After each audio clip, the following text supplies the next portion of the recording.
Bismillahirrahmanirrahim. Assalamu alaikum dear student. I hope you will be fine at home. Today dear student, our topic is use of is, am, or, was and were. आज हम is, am, or, was, were का इस्तेमाल पढ़ेंगे।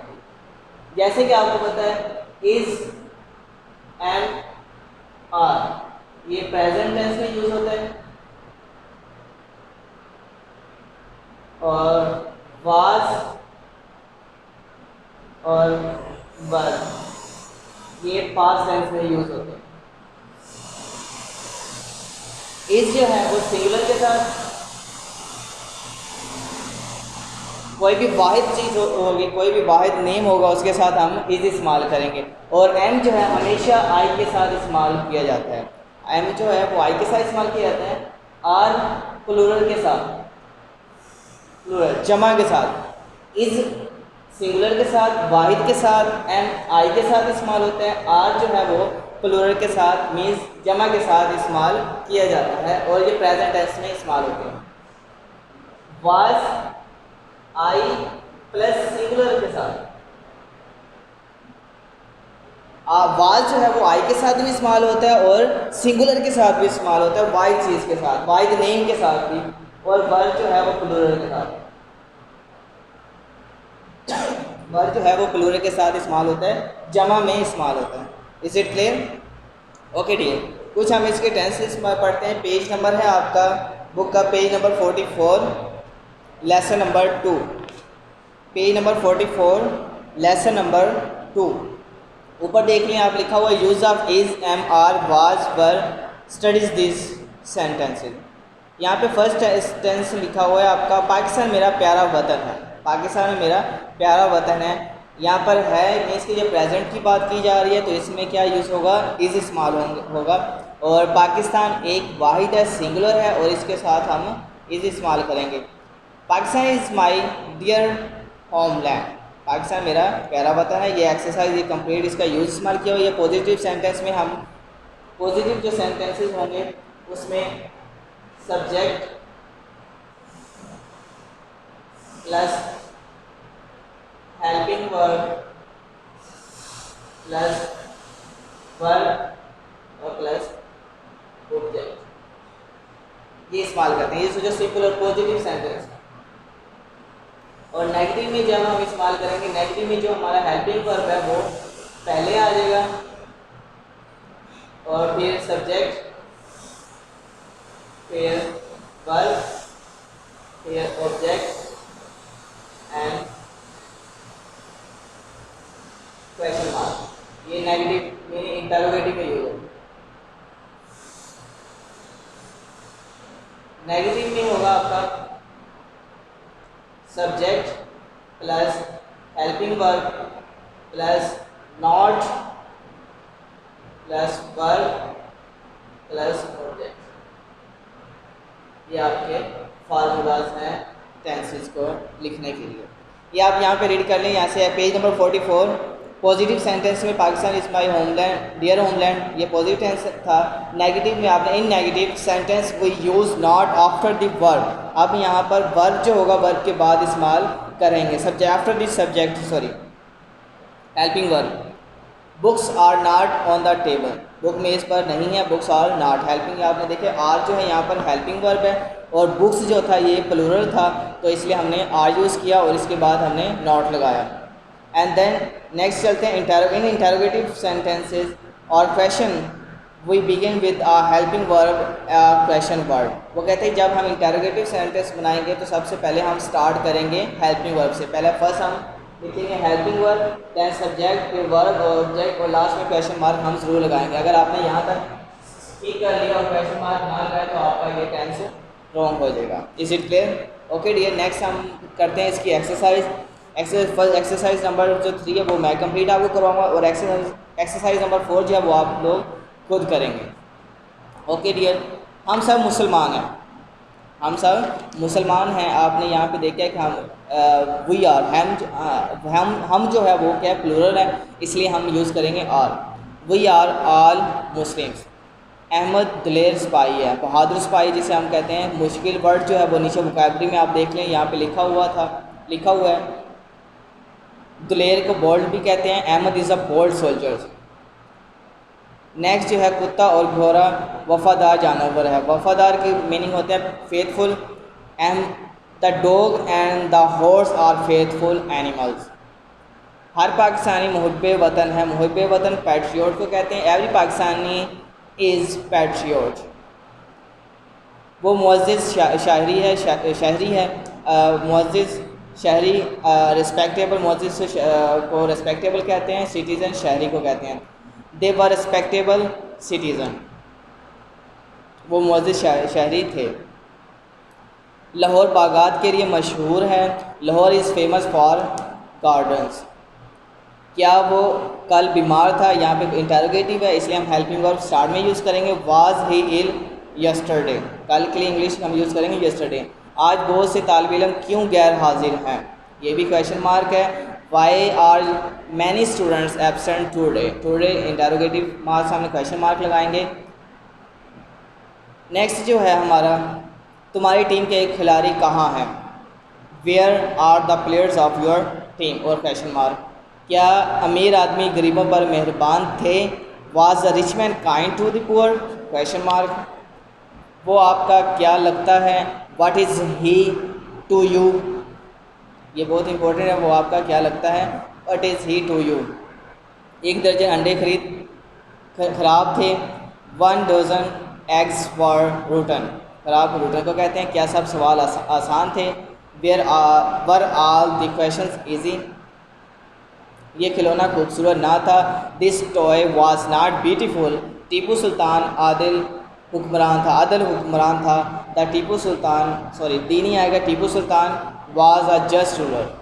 Is it clear. ये exercise number 3 जो है वो मैंने कंप्लीट कर दिया और एक्सरसाइज नंबर 4 जो है वो आप लोग खुद कंप्लीट करेंगे। Is it clear.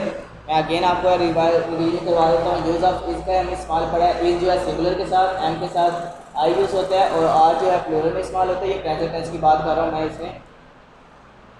नेक्स्ट जो है हमारा वाज वर्ब जो है पास्ट टेंस में इस्तेमाल होता है।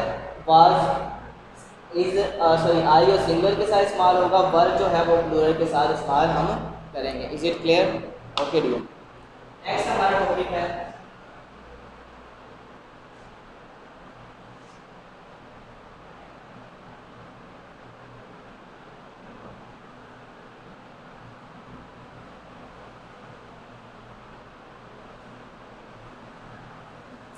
Okay dear.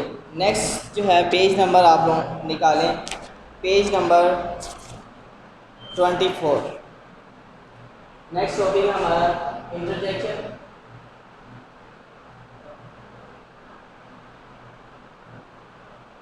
और सेकंड है कंजक्शन।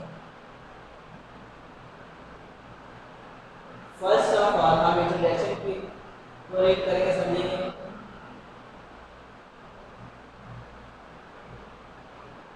इंटरजेक्शन क्या होता है। इंटरजेक्शन हम देखते हैं। Interjection are the words, interjection ऐसे अल्फाज होते हैं that is use to express sudden feelings और इमोशन, जो कि अचानक पैदा होने वाले एहसास और जज्बात को जाहिर करने के लिए इस्तेमाल होते हैं। इंटरजेक्शन क्या होते हैं, जो अचानक वो हमारे एहसास पैदा होते हैं, अचानक हमारे इमोशन जो जाहिर हम करते हैं उसको जाहिर करने के लिए जो हम वर्ड्स यूज़ करते हैं उसे हम इंटरजेक्शन करते हैं। सम इम्पोर्टेंट इंटरजेक्शन जो है वो मैं यहाँ पे लिख देता हूँ, आप उसे याद कर लें। सम इम्पोर्टेंट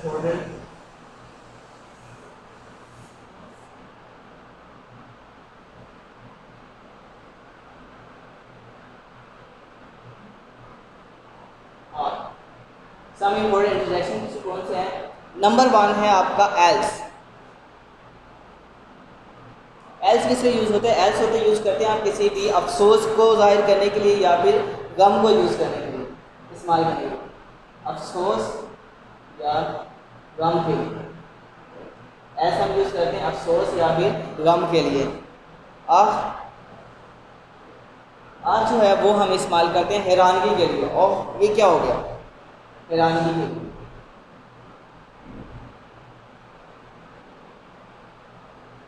नंबर 3 है आपका याहू। याहू जो है वो हम जोश और जज्बे के लिए इस्तेमाल करते हैं।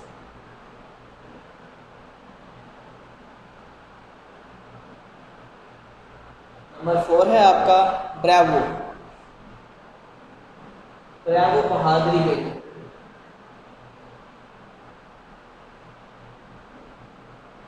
नंबर 5 है आपका ओह, अफसोस के लिए।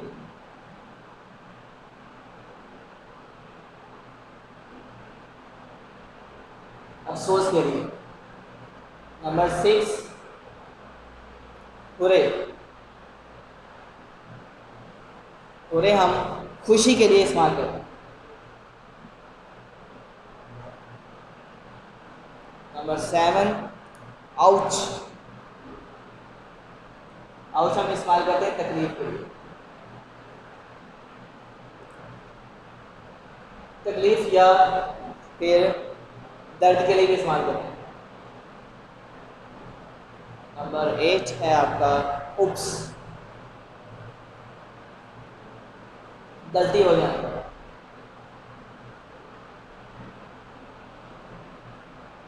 नंबर 9 है आपका हश। हश जो होता है, हश होता है खामोशी के लिए इस्तेमाल करते हैं। नंबर 10 है आपका फी। फी फी जो है बेयकीनी जाहिर करेंगे।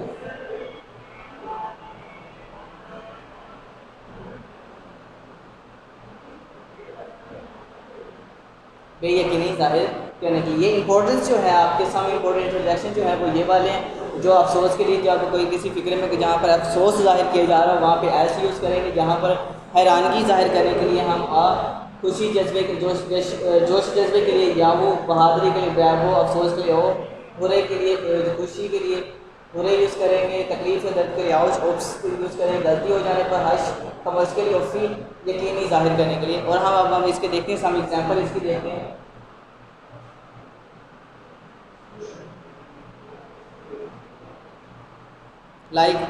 अफसोस में टेस्ट में फेल हो गया,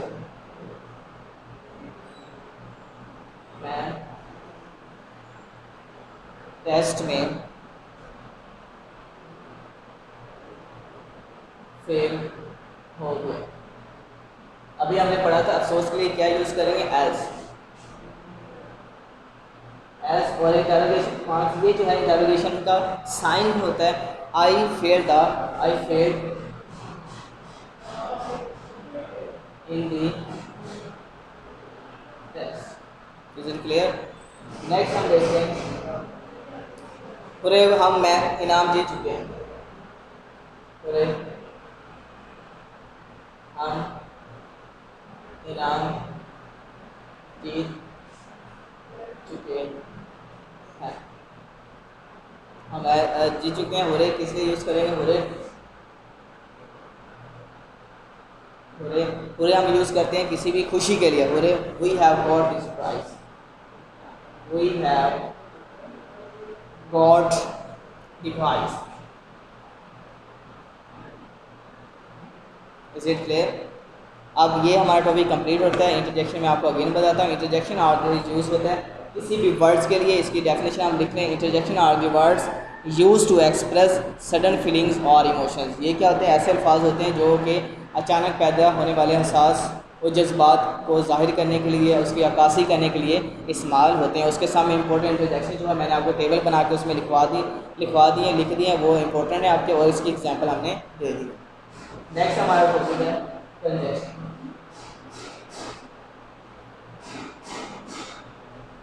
इंटरजेक्शन हमने कंप्लीट कर लिया। नेक्स्ट है कंजक्शन। पेज नंबर, आप इंटरजेक्शन जो हम पेज नंबर 24 पर थे, ये इंटरजेक्शन की आप डेफिनेशन यहाँ पर देख लेंगे। An interjection is a word is in a sentence that express feelings of minds. These are feeling of joy, excitement, sorrow और सरप्राइज। किसी भी फीलिंग जो है खुशी के लिए, शोर एक्साइटमेंट के लिए, शोर खुशी और गम के लिए, या हैरानगी के लिए जो हम वर्ड यूज़ करते हैं उसे हम इंटरजेक्शन कहते हैं। और नीचे उसकी एग्जांपल्स कुछ दी हुई हैं। ओके, नेक्स्ट जो है हमारा कंजक्शन हम पढ़ेंगे। कंजक्शन क्या होता है? कंजक्शन आपको पता है, कंजक्शन ऐसे अल्फाज होते हैं जो कि दो सेंटेंस को, दो वर्ड्स को या दो क्लास को या दो नाउन्स को आपस में जोड़ने के लिए जो वर्ड्स यूज़ किए जाते हैं उसे हम कंजक्शन कहते हैं। कंजक्शन की हम तारीफ करेंगे, डेफिनेशन करेंगे। Conjunction is a word that join two equal things together. It can join two nouns और टू वर्ब्स, टू क्लॉज और सेंटेंसेस। ऐसे अल्फाज होते हैं जो अब दो अल्फाज या दो जुमलों को या दो नाउन को आपस में जोड़ने के लिए इस्तेमाल होते हैं। पेज नंबर आपका 27 है। आप यहाँ पर देखें, conjunction has two major kinds. Conjunction has, next topic हमारा conjunction has two major kinds. इसकी इमेज 2 काइंड्स होती हैं। नंबर 1 है आपका कोऑर्डिनेटिंग कंजक्शन।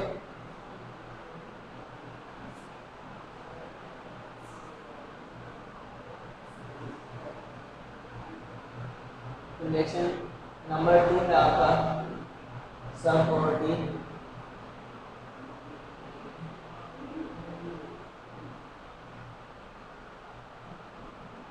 नंबर 1 है कोऑर्डिनेटिंग कंजक्शन और नंबर 2 है आपका सबऑर्डिनेटिंग कंजक्शन। सबसे पहले हम रीड करेंगे कोऑर्डिनेटिंग कंजक्शन। कोऑर्डिनेटिंग कंजक्शन को हमें समझने के लिए कुछ पार्ट्स हमें, जो नीचे आप पेज नंबर 22 पर देख रहे हैं, नीचे कोऑर्डिनेटिंग कंजक्शन की 4 पार्ट्स जो हैं, 4 पार्ट्स को हमें समझना होगा कि 4 पार्ट्स में क्या कह रहे हैं। ये वो 4 पार्ट्स ऐसे 4 पार्ट्स हैं जहाँ पर हम डिफरेंट किस्म के कंजक्शन यूज़ करते हैं और जो यूज़ करते हैं उसे हम कोऑर्डिनेटिंग कंजक्शन कहते हैं। कोऑर्डिनेटिंग कंजक्शन ऐसे कंजक्शन को कहते हैं जो दो स्टेटमेंट और दो क्लॉज को आपस में जोड़ता है। फॉर एग्जांपल, डेफिनेशन पहले कोऑर्डिनेटिंग कंजक्शन देखते हैं। The conjunction joining together two statement और क्लॉज और equal important is called coordinating conjunction. जो एक इम्पोर्टेंट अहमियत रखती हो, इम्पोर्टेंट स्टेटमेंट को, दो स्टेटमेंट को आपस में जोड़ने के लिए हम कंजक्शन यूज़ करते हैं। अब डिफरेंट पार्ट्स हैं इसके। Cumulative conjunction, cumulative conjunction. Cumulative conjunction क्या होता है? Mainly adds one statement to another. Cumulative conjunction क्या होता है कि जो एक स्टेटमेंट को दूसरी स्टेटमेंट के साथ जोड़ने के लिए हम इस्तेमाल करते हैं। फॉर एग्जांपल इसमें देख लें आप, पेज नंबर आपका 22, इसमें देखिए पेज 1 है। कोमुलेटिव कंजक्शन में डिफरेंट किस्म की कंजक्शन यूज़ की जाती है जिसमें एंड, आल्सो, टू, वेल, आप यहाँ पे ये लिखा हुआ है, ठीक है। कोमुलेटिव वो होते हैं जो एक स्टेटमेंट को दूसरे स्टेटमेंट के साथ जोड़ने के लिए इस्तेमाल होते हैं।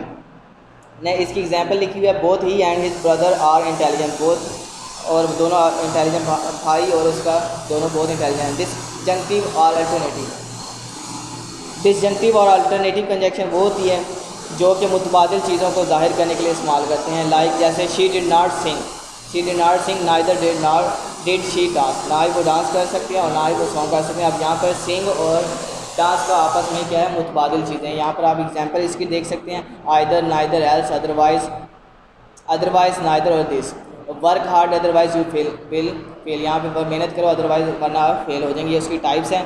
एडवर्सिटिव कंजक्शन वो होती है जहाँ पर दो फ़िक्रों के दरमियान इख्तलाफ पैदा हो, दो स्टेटमेंट के दरमियान इख्तलाफ ज़ाहिर करने के लिए, इख्तलाफ को जोड़ने के लिए तो उसे इस्तेमाल करते हैं। एन एडवर्सिटिव कंजक्शन एक्सप्रेस ओपोजिशन और कंट्रास्ट बिटवीन टू स्टेटमेंट। दो स्टेटमेंट के दरमियान ओपोजिशन को ज़ाहिर करने, इख्तलाफ ज़ाहिर करने के लिए हम जो इस्तेमाल करते हैं उसे एडवर्सिटिव कंजक्शन कहते हैं। इसकी टाइप्स यहाँ पे कुछ एग्जांपल वर्ड्स लिखे हुए, still, however, whereas, only, ये इसके क्या हैं? वर्ड्स हैं जिसे एडवर्सिटिव कंजक्शन यूज़ करते हैं। इसकी एग्जांपल जो, he is poor but he is honest.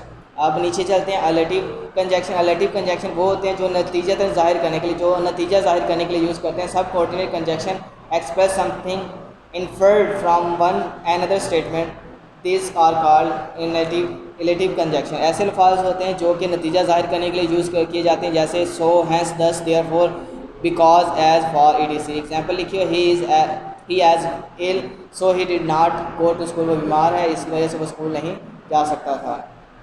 इसलिए एक और एग्जाम्पल देखते हैं, he has been working hard so he will pass the. उसने मेहनत ज़्यादा की इसलिए वो पास हो गया। अब है सबऑर्डिनेट क्लास। सबऑर्डिनेट क्लास वो होती है जो एक डिपेंडेंट क्लास को इंडिपेंडेंट क्लास के साथ जोड़ती है। लाइक ऐसा सेंटेंस जो कि डिपेंडेंट हो और उसे अकेला नहीं लिखा जा सकता, उसे किसी दूसरे टेंस की ज़रूरत हो, उसे हम डिपेंडेंट क्लास कहते हैं। और ऐसा सेंटेंस जिसे किसी दूसरे सेंटेंस की ज़रूरत ना पड़े वो इंडिपेंडेंस क्लास कहते हैं। जैसे हम एग्जांपल देखते हैं, दे केम बैक, वो वापस आया बिकॉज दे वर अफ्रेड, वो वापस आया क्योंकि वो डरा हुआ था।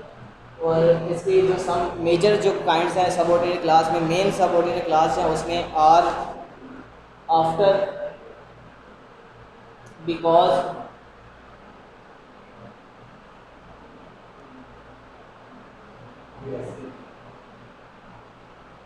Because, if, that, though, tough, also, till, before, unless, ये सब इम्पोर्टेंट सबऑर्डिनेट कंजक्शन है, इसमें से आप देख लेंगे। ठीक है, आई होप आप लोगों को ये समझ आ चुकी होगी। अब आप लोगों की जो डायरी आप लोगों ने करनी है, इंटरजेक्शन प्लस ये आप लोगों ने करनी है। जो पेज नंबर आप देख लें, पेज नंबर 23, यहाँ पर आपने देखा होगा सब कोऑर्डिनेट कंजक्शन। कोऑर्डिनेट कंजक्शन में कॉज, पर्पस और कंडीशन बताए गए। जहाँ पर रीज़न हो वो भी कोऑर्डिनेट सबऑर्डिनेट कंजक्शन होता है। जहाँ पर सबऑर्डिनेट क्लास भी होती है जिसमें पर्पस हो, कंडीशन हो, कंट्रास्ट होता है, दो मुख्तलिफ चीज़ों का आपस का मुआवजना करना। कंपैरिजन वो होता है जो मिलती जुलती चीज़ों का मुआवजना करना है। यहाँ पे पीरियड जहाँ टाइम वगैरह पे बताया जाए वो देख लें। यहाँ पे एग्जांपल दी हुई एक्सरसाइज नंबर 1 जो है, यहाँ पर आप देख लें, identify the type of conjunction the following, इसमें आइडेंटिफाई करना है और आपने इसका हल करना है। ये टाइप्स इसमें दिए, ये आती है, आपने इंजेक्शन और इंजेक्शन विद एक्सरसाइज के साथ आपने करनी है। ठीक है बच्चों, ओके डियर, अल्लाह हाफिज़, टेक केयर।